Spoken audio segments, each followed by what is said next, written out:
Hello, my name is Charles Howard, and I'm your speaker for today's Lions Forum at St. Mark's. This is my third time as a speaker at this forum, and I'm so happy to be with all of you again, albeit in a remote and virtual manner. As some of you may recall, I'm an art historian.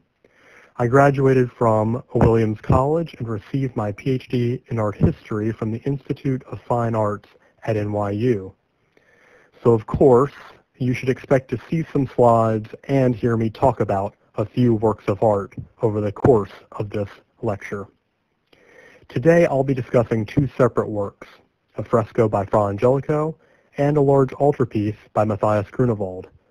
Both of these works are masterpieces of the Renaissance, Italian and German, respectively, and both are highly pertinent to this Easter season and to our current difficulties surrounding the global outbreak of the novel coronavirus, COVID-19.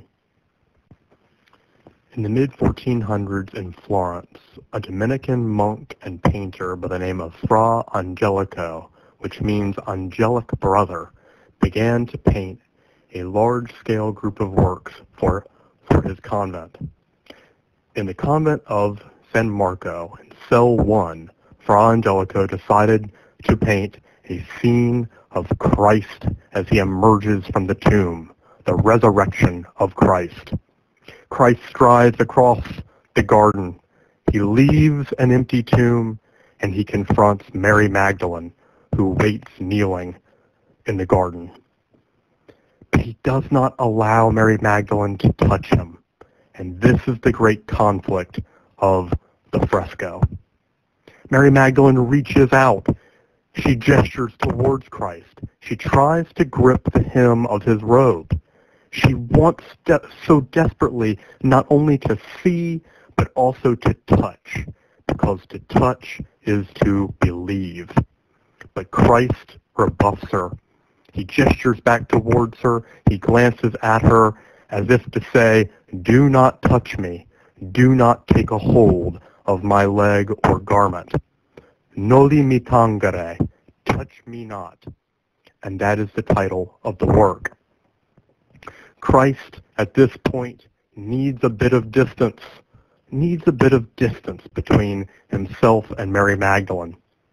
In this time of corona, in which we're all having to maintain a distance between each other due to a virus outbreak, we, too, have to maintain a distance, possibly for a different reason. We maintain a distance because we don't want to make each other ill. We're trying to stop the spread of a disease. But how desperately we all want to come back together. We want to shake hands. We want to hug. We want to come back to church and have communion. But sometimes there are more important things that have to be done, and it requires a bit of distance. Christ, too, had that moment in which, yes, he may have wanted to hug Mary, his friend, in the garden at that moment, but there were more important things to be done. He had to go forward and relay the good news that he had come alive again on the third day. And so Christ strides across this beautiful garden and away from his friend Mary Magdalene. This garden, too, is an actor in this moment of drama. And the flowers in the garden, I want you all to pay attention to the detailed red and white flowers that dot the grassy garden space. They are depicted, these little red flowers, in terra rossa, this bright red clay.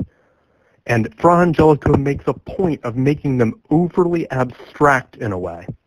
In 1990, George Didi Ubermann, a great German scholar, wrote about these flowers. And he noted the abstract qualities of them, and he began to argue that the stigmata of Christ, the red gashes and cross marks, the bloody wounds of Christ's hand, had been, in a way, transformed into the red flowers of that garden.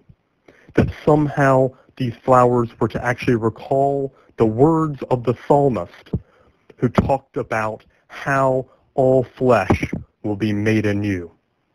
And in this moment, we see that the garden is a stand-in, a sign, and a symbol of the new life and the new body that Christ has. The second piece that I wish to address this morning is Matthias Grunewald's Isenheim altarpiece, which was made between 1510 and 1515. It was commissioned by the monks of St. Anthony's Monastery in the small town of Isenheim, located in Alsace, a border region between France and Germany. It's now located in Colmar, France, in a small museum called Unterlinden. It is truly a masterpiece of German Renaissance art, and Grunewald masterfully depicts Christ's crucifixion. It is a large-scale work, as many altarpieces are. It's a polyptych with quite a few panels. It has a predella and central panels and wings. It has joints and moving parts. And through the movement of these panels, it conveys meaning and significance. This altarpiece was commissioned by the monks with a special purpose in mind, because the monastery of St. Anthony was not just a place for monks, but was rather a hospital, and a special hospital at that. It cared for those individuals who were afflicted with a certain type of disease, a certain type of illness called ergotism. Ergotism was absolutely deadly and was very painful. It was caused by the consumption of too many alkaloid foods, rye and rye bread in particular, that had been poisoned and contained poisonous forms of ergot. These individuals were cared for in the hospital at St. Anthony's Monastery, and they wanted comfort. They wanted solace and consolation, and the monks wanted to provide that.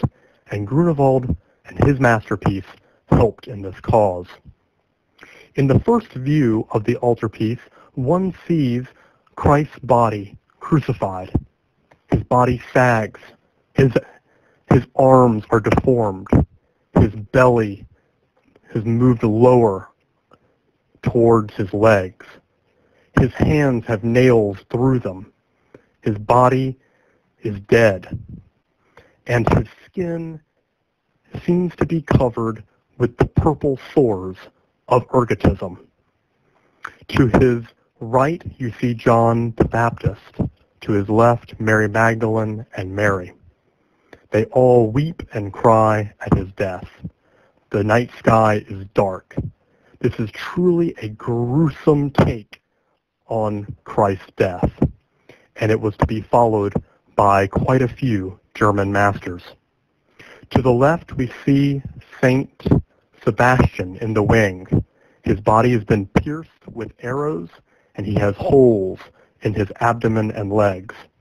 To the right, St. Anthony the Great, who is the patron saint of those who suffer from plague and disease, and he stands upright and strong despite being afflicted by monsters and demons. But as I said, altarpieces are meant to move. They're meant to open up.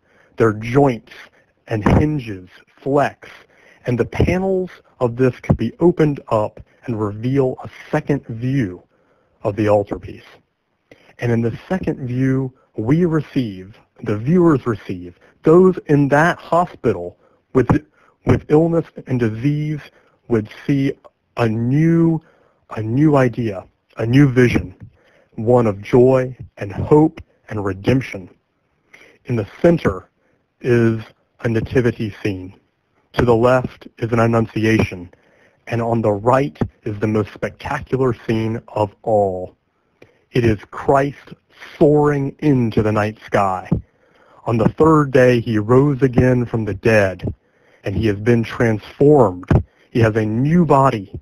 He soars above the soldiers below who once tormented him.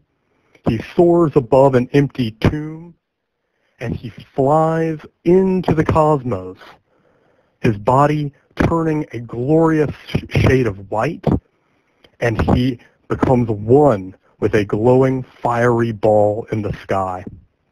Indeed, this is a view of Christ, of God above, as the ruler and creator of the cosmos, as the one who controls all space and time, the stars in the sky, the planets, the moon, the heavens, all the bodies of the universe. And he too, at this moment, holds out the promise of being transformed, of having a new body, a new spirit, a new soul, and having a transformed body with God after death,